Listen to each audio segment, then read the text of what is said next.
बिहार के दरभंगा जिला पहुंचे पप्पू यादव। दरभंगा जिला में पहुंचे बरही गांव। आपको बता दें, बरही गांव में पहुंचकर उन्होंने आर्थिक मदद किया है लोगों को जिनका नुकसान हो गया दंगा में। आपको बता दें, जिन समाजों के बीच जो दो समुदायों के बीच जो झड़प हुआ था, उस झड़प में जिनकी दुकानें लूट ली गई, जिनके सामान की क्षति हुई, उन लोगों को बुलाकर पप्पू यादव ने समझाया है, बुझाया है और उन लोगों का मदद किया है। देख सकते हैं उनका काफिला पप्पू यादव का बरही गांव पहुंच चुका है। यही काफिला है, इनका यही गाड़ी है जिस गाड़ी से वो आए हैं। सबसे बड़ी बात बता दें कि एसएसपी बाबूराम और दरभंगा के डीएम, ये अनऑफिशियल बताया गया है, सूत्रों से खबर आ रही है कि उन्होंने बताया था, उन्हें मना किया था पप्पू यादव को कि आप नहीं आ सकते हैं, अगर आप आएंगे तो आपकी गिरफ्तारी हो जाएगी। लेकिन ऐसे में आपको बता दें कि पप्पू यादव ने बात नहीं माना और वहां पर पहुंचकर दो समुदायों के बीच जाकर आर्थिक मदद किया है और लोगों को समझाया है। सबसे बढ़िया बात, उन्होंने बुजुर्गों को, गांव के बुजुर्गों को भी समझाया कि आपस में इतनी बड़ी घटना हो कैसे गई आप लोगों के रहते हुए। इस तरह से विशेष कवरेज आप देख रहे हैं भारत उदय समाचार पर। सब्सक्राइब और शेयर करने की जरूरत है, इस चैनल को देखते रहिएगा भारत उदय समाचार। आपको बता दें कि उन्होंने बेकसूर को अविलंब वहां से जेल से छुड़वाने की बात कही है। क्षतिग्रस्त हुए लोगों जिनका मकान क्षतिग्रस्त हुआ है उनको 10-10 हज़ार रुपए भी उन्होंने दिया। इस मौके पर दोनों समुदायों के बीच लोगों को बिठाया गया, दोनों लोगों को बुलाकर यहाँ पर बातें की गई। खासकर आपको बता दें कि जिला अध्यक्ष डॉक्टर मुन्ना खान जनता पार्टी के हैं दरभंगा के, वो साथ में उन्हें बैठे हुए हैं पप्पू यादव के, देख सकते हैं। सबसे बड़ी बात उन्होंने कहा है कि आगे उन्होंने कहा कि बेगुनाहों को रिहा कराने में जितना भी खर्च होगा जन अधिकार पार्टी लोकतांत्रिक उठाएगी। जनता से अपील करता हूं कि हमेशा आपसी सद्भाव, देश की एकता, अखंडता के लिए एक होना जरूरी है। पार्टी के युवा जिला अध्यक्ष चुनमुन यादव, अकलियत अध्यक्ष चांद हमीद, आईटी सेल जिला अध्यक्ष इस्माइल अख्तर, प्रोफेसर गंगा यादव, चंद्रकांत सिंह, आसिफ हसनैन, कसीफ इकबाल, मोहम्मद दिलसाद, मोहन यादव, अंकित कुमार, अमन नवाज, खुशहाल खान, मोहम्मद आरजू, दस्तगीर अंसारी, मोहम्मद कुद्दूस, नौशाद अहमद। कोई भी बड़ी घटना के पीछे नेता और छुटभइये नेताओं की भूमिका होती है। मैं मानता हूं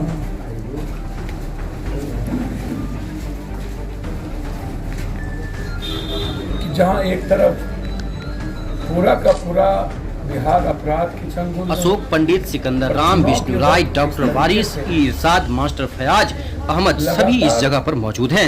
विशेष कवरेज देखिए। अब प्रेस वार्ता सुनते हैं, उन्होंने अपनी प्रेस वार्ता में क्या कहा है। मधुबनी से लौटने के बाद दरभंगा जिला के कोयला स्थान में पप्पू यादव ने प्रेस वार्ता रखा और प्रेस वार्ता में सभी मीडिया को आमंत्रित कर मीडिया से बात करते हुए उन्होंने क्या कहा है वो आगे हम आपको सुनाते हैं। और इसमें समाज भी कम दोषी नहीं है। समाज का नेतृत्व कमजोर हुआ, समाज के बुजुर्ग अपने गांव में उनके बच्चों पर आधिपत्य कम है।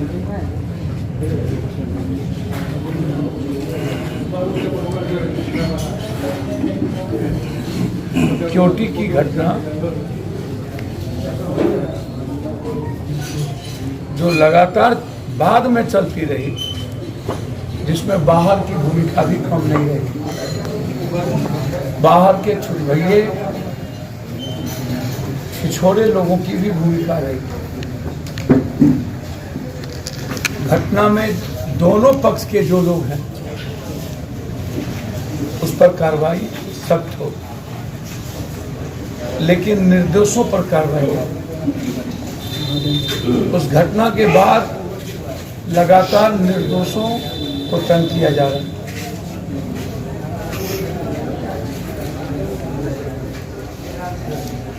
समाज के लोग चाहते हैं अमन हो, लेकिन कुछ लोगों की मंशा अभी भी सही नहीं है। जितने दुकानें और घर जले थे सबको 10-10 हज़ार रुपया मैंने वहाँ मदद कर दी। ये जिम्मेदारी सरकार की।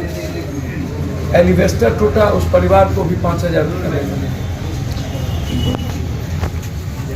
दोनों पक्ष के जिन जिन लोगों ने कहा कि हमारा दुकान लूटा गया, हमारी घरें टूट गई, मैं लगभग लोगों की मदद, और सबने वादा किया कि हम लोग एक होके रहेंगे।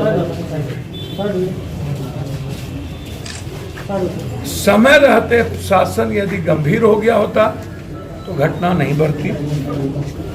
हम इसमें इंक्वायरी की मांग करते हैं, जांच हो, जो पदाधिकारी इसमें इन्वॉल्व हो या लापरवाही बरती है वो सस्पेंड हो, और जिन लोगों ने इसको उस्काने का काम किया, जो इसके पीछे हैं, उस पर भी कार्रवाई हो, और जिनकी भूमिका सामने में है उन पर सख्त कार्रवाई हो, क्राइम कंट्रोल एक्ट लगे।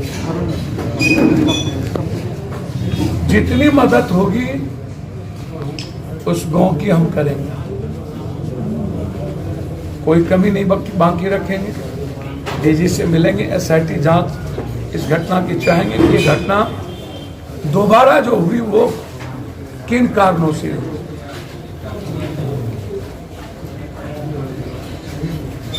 हम उम्मीद करते हैं सारे बुजुर्गों से और जनप्रतिनिधि से इस घटना को सौहार्द में बदलने के लिए सभी लोग आगे आए और इसका राजनीतिकरण बिना। दूसरी तरफ लगातार बलात्कार जो घटना मलमल में घटी, 12 साल के मासूम बच्चियों के साथ बलात्कार करके मार दे, जो सर रहका में हुई एक विजय यादव का मर्डर करना, जो कमतौल में घटी जो 2.5 साल बच्चियों के साथ बलात्कार, कल रात में पटना में 50-52 साल की विधवा विडो के साथ 8 लोगों ने बलात्कार करके फेंक दिया। मैं बार बार कहता हूं, जब सरकार का कोई डर नहीं है, इकबाल नहीं है, और सरकार के हाथ से अपराधी, बलात्कारी और दंगाई बाहर जा चुकी है, और इतनी कमजोर और कायर सरकार, तो ऐसे सरकारों को शमशान में रहना चाहिए, सड़कों पर नहीं। पूरी मस्त है चुनाव में, जब पूरा का पूरा देश दुनिया कोरोना वायरस में है, एक तरफ पूरा बाढ़ से तबाह हो चुकी है 16 जिला, गंगा की पानी उफानों पर है, लगभग 72 लाख लोग सड़क पर हैं, सरकार कहती है 6 लाख लोग सड़क पर हैं और प्रभावित हुए हैं, और मात्र 6 उनका कैंप चला है, 120 कैंप जन अधिकार पार्टी सरकार के वेबसाइट पर मैंने डाला, 350 छापा कर 80 शौचालय, 45 जनरेटर, और लगातार लोगों को खाना पहुंचाना। और सरकार के मंत्री और सरकार के आपदा मंत्री, सिंचाई मंत्री नदारत, एक तरफ बाढ़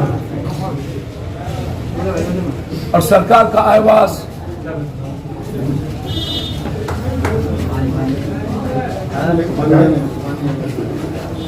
तो ऐसी सरकार जो चुनाव की राजनीति में खो जाए और अपने प्रजा को समाप्त कर दे, क्या अब भी 15 साल के बाद उस सुशासन को, जिन्होंने बिहार को अपराध और बलात्कार और दंगा में दुनिया का सबसे नंबर 1 पर ले गया, ऐसी सरकार का क्या काम? मैं सरकार से मांग करता हूं कि कम से कम 1 महीना उस इलाके में फोर्स रहे, इसकी पूरी इंक्वायरी हो, जो इसके पीछे है उस पर सीसी एक्ट लगे, जो डायरेक्ट जिन लोगों ने पहले घटना के बाद जो 20 तारीख को घटना घटित हुई है उसमें जो लोग हैं उस पर पूरी कार्रवाई हो, उस पर सीसी एक्ट लगे, जो क्षतिपूर्ति है उसको सरकार 55 लाख रुपया दे, और डर खत्म करने के लिए स्पेशल टास्क फोर्स को बैठाए।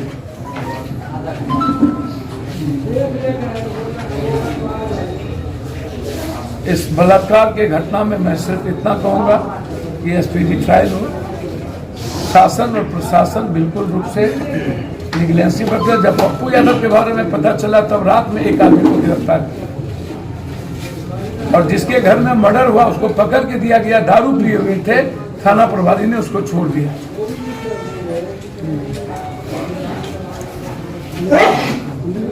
मैं लगातार बिहार के हर घटना पर मेरी नज़र है।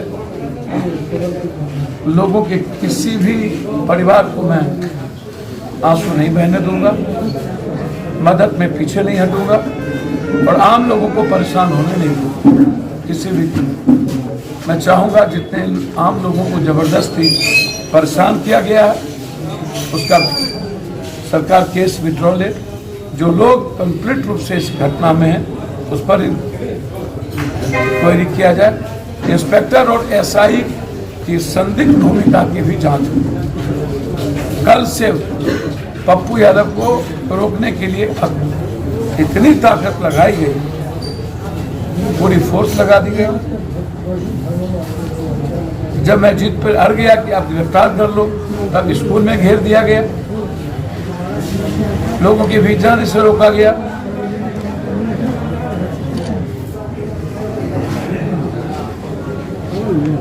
हम सिर्फ मदद के लिए आए, हम सिर्फ हर परिवारों के दुख के लिए आए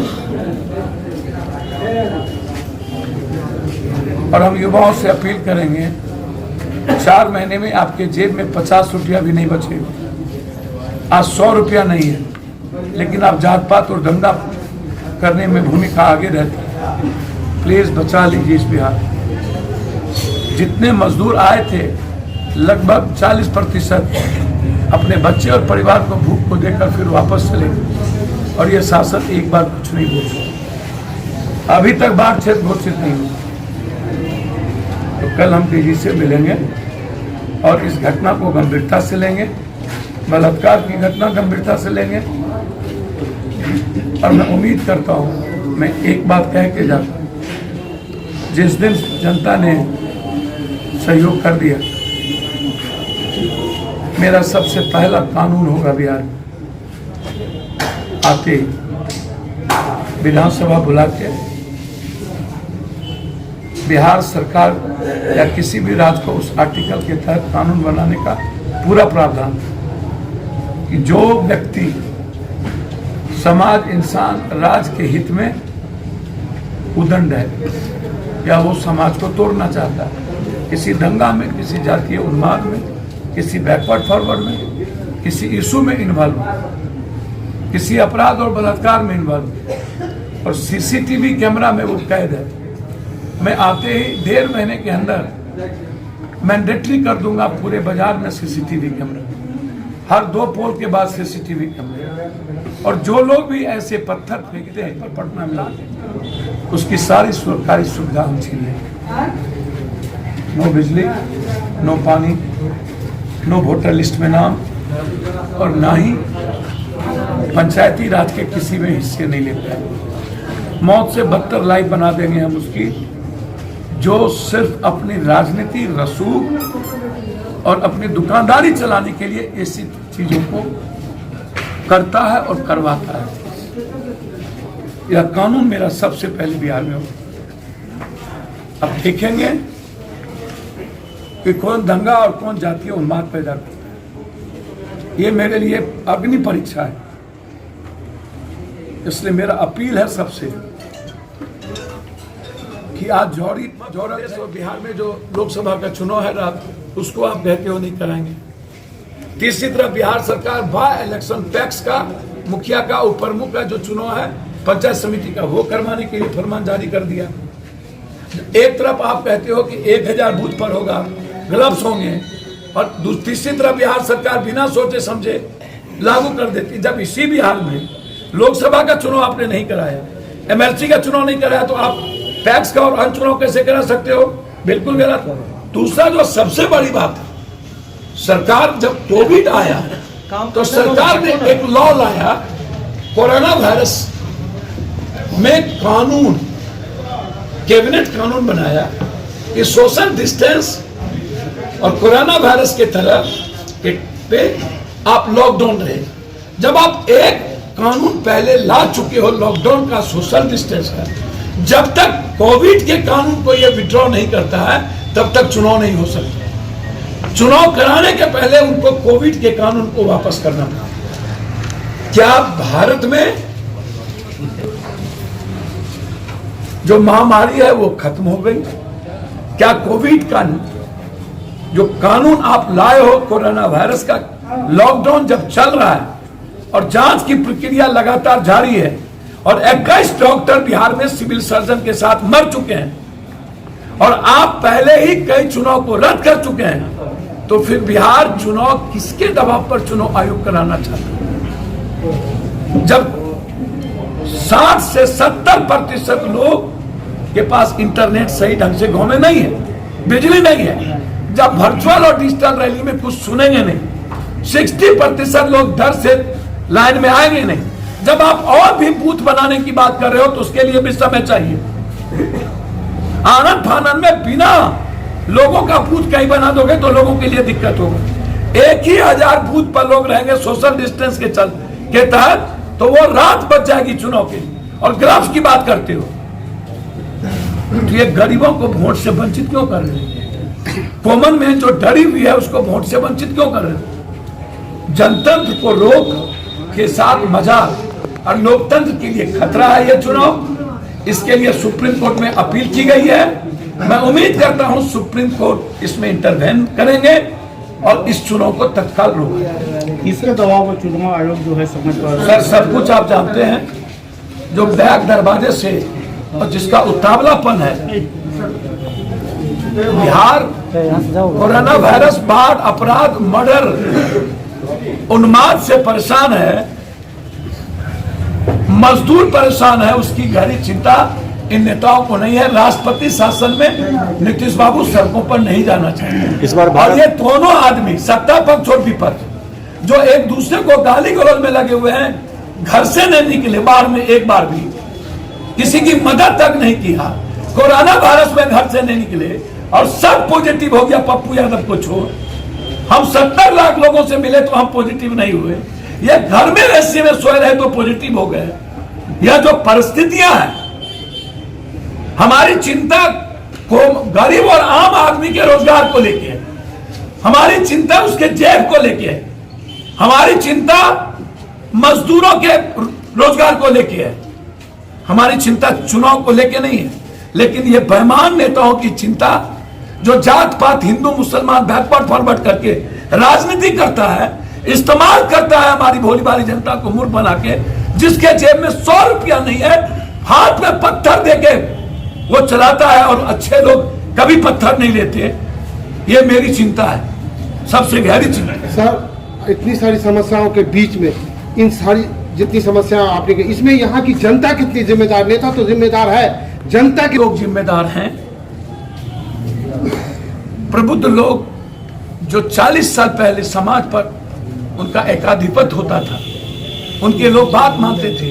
आज प्रबुद्ध लोगों का बात मानने वाला कोई नहीं बचा।